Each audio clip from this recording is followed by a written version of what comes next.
આ વિડીયોની અંદર આપણે બંધારણની મૂળભૂત ફરજો એની અંદર તમે આર્ટિકલ 51A એટલે કે કલમ 51A જે સિલેબસ મુજબ આપણે જોઈ રહ્યા છે, તો વિડીયોને અંત સુધી જોવા પ્રયત્ન જરૂર કરજો. બરાબર.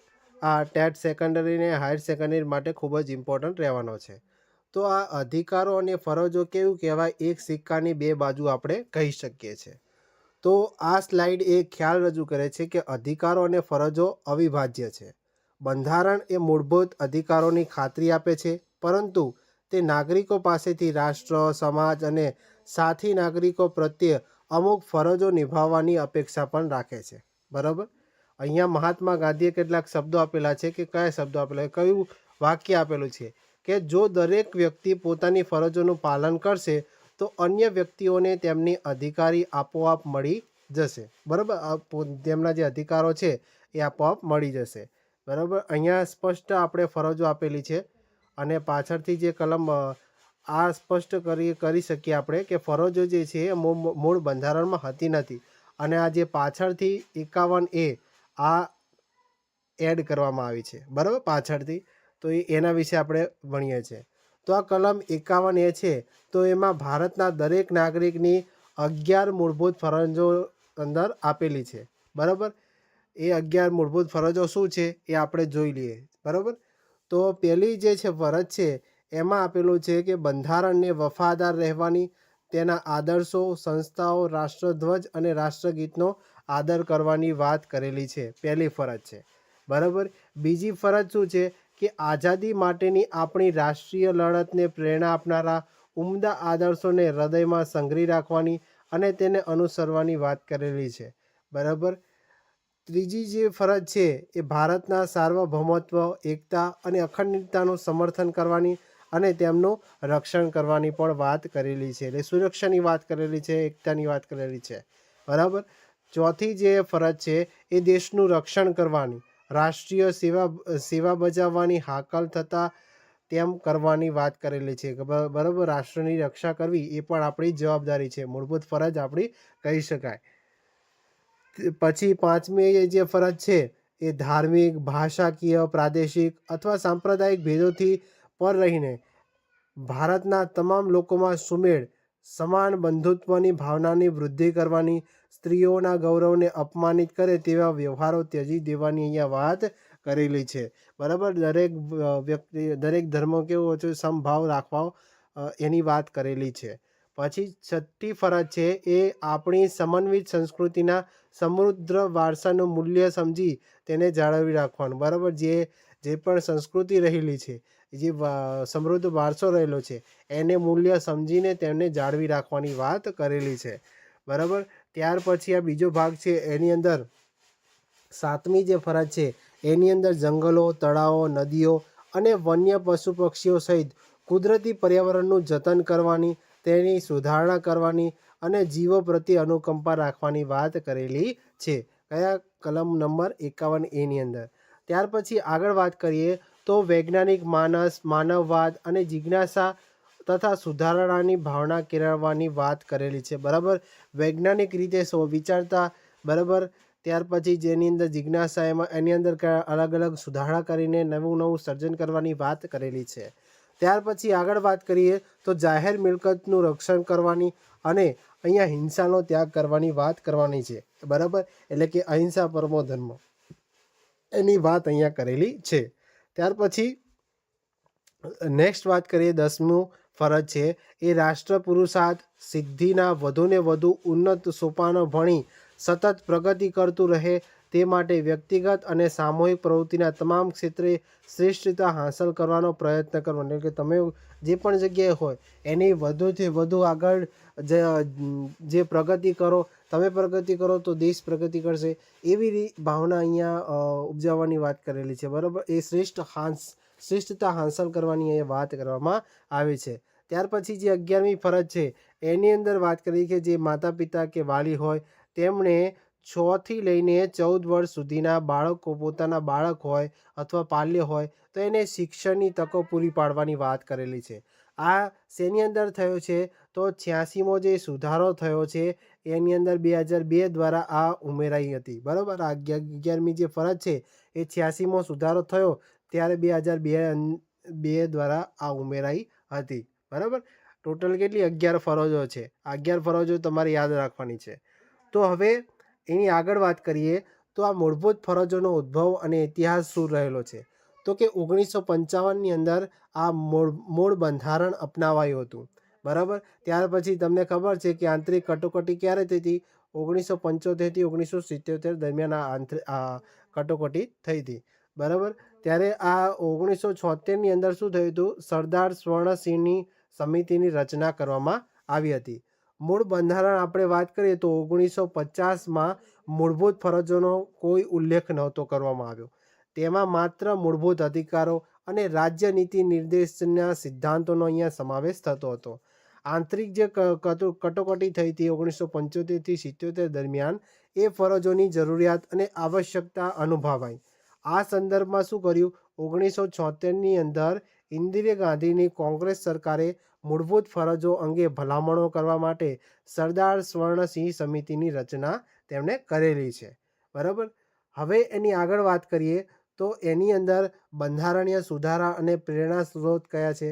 તો 42મો જે બંધારણીય સુધારો છે એ અધિનિયમ 1974 જે છે એની અંદર નવો ભાગ 4A ઉમેરવામાં આવ્યો અને નવી કલમ 51A જેમાં 10 ફરજો ઉમેરાઈ.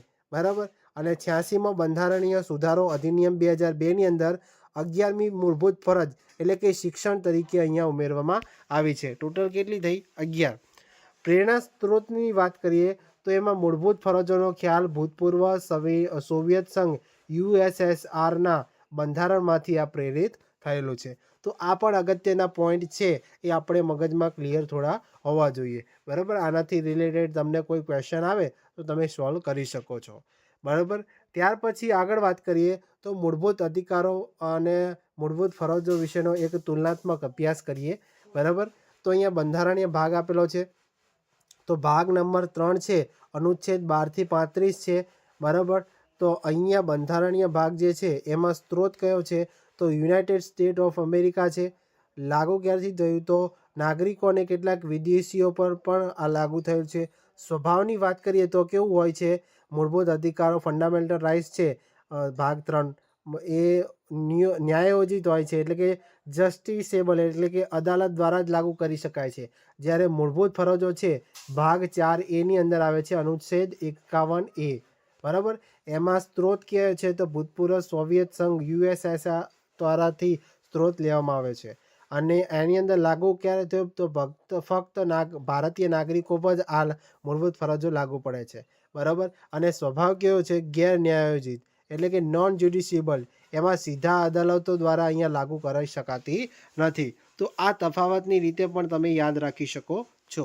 બરાબર, ત્યાર પછી એની આગળ વાત કરીએ તો એની વધુ વિગત આપેલી છે. તો કટોકટીની જે સ્થિતિ હતી તો એમાં મૂળભૂત અધિકારો શું હતું? તો કલમ 20 અને 21 હેઠળના અધિકારો સિવાય અહીંયા સ્થગિત થઈ શકે છે. બરાબર, જ્યારે મૂળભૂત ફરજોની વાત કરીએ તો અહીંયા સ્થગિત થવાનો પ્રશ્ન જ પેદા થતો નથી. જ્યારે હેતુની વાત કરીએ તો મૂળભૂત અધિકારો છે એનો હેતુ નાગરિકોના મૂળભૂત માનવ અધિકારોનું રક્ષણ કરવાનો છે. જ્યારે મૂળભૂત ફરજો છે એ દેશભક્તિ, શિસ્ત અને રાષ્ટ્રીય એકતાને પ્રોત્સાહન આપવાની વાત કરેલી છે. વ્યાપની વાત કરીએ તો મૂળભૂત અધિકારોનો વ્યાપ રાજકીય અને સામાજિક પાત્રતા હોય છે, જ્યારે મૂળભૂત ફરજોમાં રાજકીય, સામાજિક અને આર્થિક પાત્ર જોવા મળે છે. બરાબર, મૂળભૂત અધિકારો કોની વિરુદ્ધ છે? તો રાજ્ય અને કેટલાક કિસ્સામાં વ્યક્તિઓ વિરુદ્ધ ઉપલબ્ધ છે. જ્યારે મૂળભૂત ફરજો જે છે એ જવાબદારી રાષ્ટ્ર અથવા સમાજ પ્રત્યે હોય છે. બરાબર, આ તફાવતની રીતે પણ આપણે યાદ રાખી શકીએ. ત્યાર પછી આપણે આગળ વાત કરીએ તો કાયદાકીય સ્થિતિ અને અમલીકરણ ક્યારે થયું? તો ગેરન્યાયોજિત એટલે કે નોન જ્યુડિશિયબલ સ્વભાવ કેવો છે? તો આનો અર્થ એવો થાય છે કે તેમના ઉલ્લંઘન બદલ કોઈ નાગરિકને સીધો અદાલતમાં આપણે લઈ જઈ શકતા નથી. બરાબર, ગેરન્યાયોજિત એને ન્યાયોજિત એટલે આપણે કોઈ ઉલ્લંઘન કર્યું હોય તો આપણે નાગરિકને સીધો અદાલતમાં લઈ શકતા નથી. બીજું છે સંસદ દ્વારા અમલીકરણ. જો કે સંસદમાં મૂળભૂત ફરજોને લાગુ કરવા માટેના કાયદા પણ પસાર કરી શકે છે. ઉદાહરણ તરીકે રાષ્ટ્રીય સન્માનના અપમાન નિવારણ અધિનિયમ 1971 છે, બરાબર. પર્યાવરણ સુરક્ષા અધિનિયમ 1986 છે. તો આ જે ફરજો છે એને મૂળભૂત ફરજોને અહીંયા લાગુ કરી શકે છે. અદાલતો માટે માર્ગદર્શન, એટલે કે સુપ્રીમ કોર્ટે જણાવ્યું છે કે મૂળભૂત ફરજો એ કાયદાઓની બંધારણીય માન્યતા નક્કી કરવામાં અને તેના અર્થઘટનમાં અદાલતોને મદદ કરી શકે છે. તો આ કાયદાકીય સ્થિતિ અને અમલીકરણની પણ એ વાત કરેલી છે.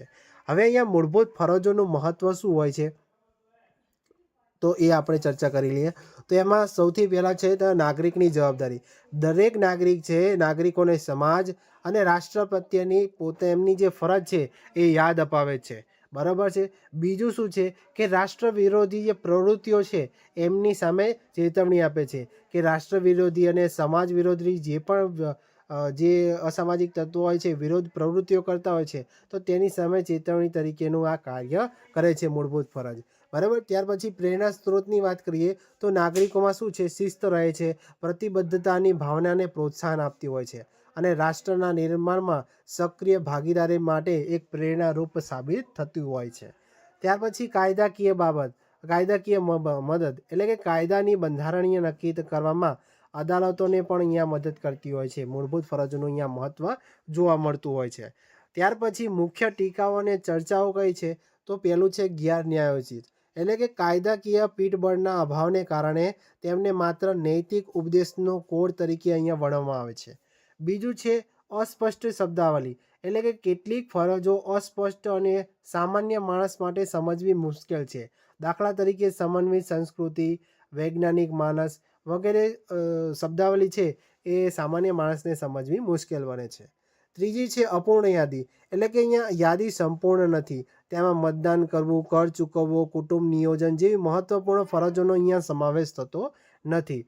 ચોથું જે સ્થાન છે એની અંદર બંધારણમાં 4A પરિશિષ્ટ તરીકે તેમનો સમાવેશ તેમના મૂલ્ય અને મહત્વને ઘટાડતો હોય છે.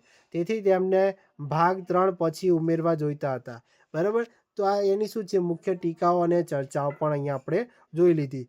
હવે અહીંયા વાત કરીએ સ્વર્ણસિંહ સમિતિ, એટલે કે કઈ ભલામણોની સ્વીકારાઈ ન હતી, બરાબર.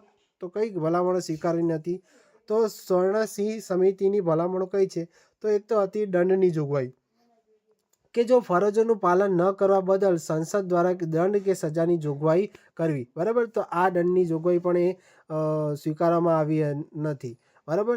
સ્વર્ણસિંહ સમિતિની અંદર ન્યાયિક સમીક્ષાનો અભાવ, એટલે કે આવા દંડ લાદતા કોઈપણ કાયદાને કોઈપણ અદાલતમાં પડકારી શકાશે નહીં, આ પણ એક ભલામણ હતી. પછી કર ચૂકવવાની ફરજને પણ મૂળભૂત ફરજ બનાવવી જોઈએ, બરાબર. તો આ જે ભલામણો સ્વીકારાઈને હતી શેની અંદર, સ્વર્ણસિંહ સમિતિની અંદર આ ભલામણો થયેલી હતી. હવે પરીક્ષાલક્ષી તમારા માટે શું ઇમ્પોર્ટન્ટ કહી શકાય, બરાબર. તો અનુચ્છેદ 51 ભાગ 4 સમિતિ કઈ છે, સરદાર સ્વર્ણસિંહ સમિતિ 1976. સુધારો કયો છે તો 42મો સુધારો 1976, 86મો સુધારો 2002ની અંદર, જેની અંદર 11મી જે ફરજ છે એ એડ થઈ છે, બરાબર. ટોટલ કેટલી ફરજો જોવા મળે છે આપણે 11. 42મા સુધારામાં તમને 10 છે અને 86મા સુધારામાં જોવા મળે છે. પ્રેરણા સ્ત્રોત શું હતું તો ભૂતપૂર્વ સોવિયત સંઘ જે USSR તરીકે ઓળખાય છે. સ્વભાવ કેવો છે, ગેરન્યાયોચિત, બરાબર. તો આ પરીક્ષાલક્ષી તમે આ એક માઇન્ડ મેપ તરીકે શોર્ટ ફોર્મમાં યાદ રાખી શકો છો. પછી અભ્યાસને લગતો તમને પ્રશ્ન શું છે કે ભારતના બંધારણમાં 86મા સુધારા અધિનિયમ 2002 દ્વારા નીચેનામાંથી કઈ મૂળભૂત ફરજ ઉમેરવામાં આવી હતી તો અહીંયા જવાબ છે તમારો કે માતા પિતા કે વાલીએ 6 થી 14 વર્ષના બાળકોને શિક્ષણની તકો પૂરી પાડવી, બરાબર. તો આ એક પ્રશ્ન તમને આ રીતે પૂછાઈ શકે છે, બરાબર. હવે સમાપન તરફ જઈએ છીએ આપણે કે આદર્શ નાગરિકત્વનો પાયો. એક આદર્શ લોકશાહી માટે નાગરિકોએ તેમના અધિકારો પ્રત્યે કેટલા જાગૃત છે તેટલી જ તેમની ફરજો પ્રત્યે પણ સભાન હોવા જોઈએ. મૂળભૂત ફરજો માત્ર બંધારણીય આદેશો નથી, પરંતુ તે એક મજબૂત, શિસ્તબદ્ધ અને પ્રગતિશીલ રાષ્ટ્રના નિર્માણ માટે નૈતિક અને નાગરિક હોકાયંત્ર છે. હવે જો તમને આ વિડીયો ગમ્યો હોય તો વિડીયોને લાઈક કરજો, તમારા મિત્રો સુધી આ વિડીયોને જેટલો બને તેટલો શેર કરજો અને ચેનલને હજુ સુધી સબસ્ક્રાઈબ ના કરી હોય તો સબસ્ક્રાઈબ કરી લેજો, બરાબર. અને ફરી મળીશું આવા નવા વિડીયો સાથે. જય હિન્દ, જય ભારત.